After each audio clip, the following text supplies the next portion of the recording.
Good afternoon, friends. My name is Andrew, your friendly virtual assistant, on behalf of the team over at HERMES Automation.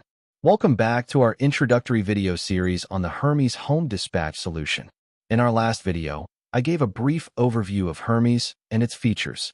If you're unfamiliar with the system or found this video first, I recommend watching the introduction video before continuing. With that said, let's dive a little deeper into one of the most important sections of the app, the call center alarms. Starting on the app's main page, scroll down to Call Center Alarms. Selecting the Click to Show button will bring up the Alarms section of the application. This is where you can configure your police, fire, EMS, and non-emergency alarms for use with Noonlight services. Once you're on the Call Center Alarm page, you'll see 4 configuration menus and an expandable information block.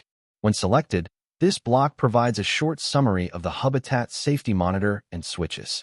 You'll see expandable blocks like this throughout the app. They're designed to give you quick tips and explanations while setting up HERMES. Now, let's take a closer look at the 4 configuration blocks. To the right of each block, you'll see the current status of your alarm settings. If you're a new user, these will likely show disabled. As you configure each section, this area will automatically update with your progress. HERMES assumes that you've already installed, labeled, and set up your sensors within your Hubitat system. If you haven't connected your sensors yet, please complete that step first before setting up this app. If you need help, visit the HERMES Automation help page or check out Hubitat's tutorial videos for detailed support. Let's begin with Configure Police Alarm. Here, you'll find 3 options: normal police alarms, silent alarms, and the panic alarm. Normal alarms will contact you before alerting authorities. Silent alarms are designed for moments when you may be under duress and need help without drawing attention. And the panic alarm allows you to enter an emergency PIN that looks like it cancels the alarm, but still sends help right away. This option is particularly useful if you're face-to-face with an intruder. You don't have to set up all 3. These are simply tools to help you personalize your system. Normal police alarms can be triggered in 2 ways. You can use the Hubitat Safety Monitor, also known as HSM, through an intrusion alert. Or, you can use a virtual switch that you create yourself. The virtual switch gives you more control, letting you fine-tune the rules that determine when the authorities are contacted. Use the toggle to choose whether to use the Hubitat Safety Monitor system. When the toggle displays Yes, HSM is active. While HSM is a great tool, it has some limitations. That's why HERMES also supports virtual switches. Click the drop-down menu to view all available switches in your system. Select the appropriate switch or switches, then click Update at the bottom of the menu. If your desired switch doesn't appear, go back to your Hubitat main menu to confirm that it's set up correctly. Switches must be created in Hubitat before they'll appear in HERMES. HERMES Pro Tip: use clear, descriptive names for your virtual switches. It'll make setup faster and easier later on. Next, we'll look at silent alarms.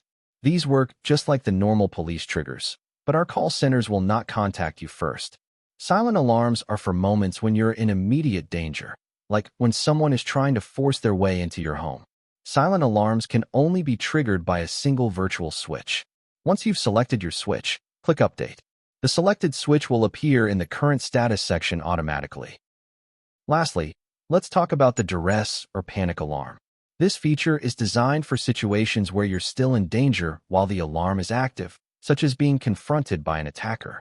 There's nothing to configure within the app for this feature, but here's how it works. Enter a fake PIN when prompted, one that's noticeably different from your real one. When the call center asks to verify your name or number, give an incorrect response. The call center will tell you the alarm was canceled, but don't worry, they'll send the police right away. The use of silent alarms and panic pins is completely optional, but it's there to give you extra peace of mind and flexibility. Once your police alarms are configured, click Done at the bottom of the page to return to the Alerts menu. Now, let's move on to the fire alarm alerts. Select Configure Fire Alarm to open the submenu. Just like police alarms, fire department services can be triggered using either HSM or virtual switches. By default, HERMES uses the smoke alert setting from the Hubitat Safety Monitor. While HSM works well for many users, we know that the DIY community often wants more control. That's why we included virtual switch functionality for fire alarms. Using virtual switches, you can trigger fire responses from CO2 sensors, gas sensors, or temperature sensors, not just smoke detectors. You can even create time delays with Hubitat's rules, allowing you to cancel a false alarm before noon light is contacted. This level of customization isn't possible in HSM alone. To enable virtual switches, toggle off HSM to reveal the switch menu. Choose your switch, click Update, then click Done to return to the alarm page. Again, using descriptive switch names will make setup easier and more intuitive. Next up is the EMS alarm. Select Configure EMS Alarm to open the menu.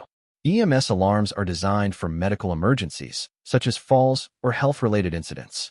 They can only be triggered by virtual switches, so it's up to you to decide which devices or triggers to use. This feature is optional and can be left unused if not needed. Once finished, click Update, then Done to return to the main alarm page. Finally, let's go over the non-emergency alarms. These alarms allow noon light to contact your circle of trust, the people you've chosen to receive notifications for non-critical situations. The Hermes team designed these alarms for things like water leaks, open doors, or other situations that don't require an emergency response. Select Configure Non-Emergency Alarm to open the submenu. These can be set up using both HSM and virtual switches, and they can even work together. Once you've made your selections, click Update. An alarm list will appear below showing your configured triggers. Review it carefully, then click Done to return to the alarm page. Select Next to go back to the main home page, where you can continue setting up the remaining sections of the application. Thank you for your interest in Hermes. On behalf of the entire team here at Hermes Automation, we hope you found this video helpful. If you have any questions or feedback, please leave a comment below or reach out to us at support@hermes-automation.com. Until next time, thanks for watching, and welcome to a smarter, safer home with Hermes.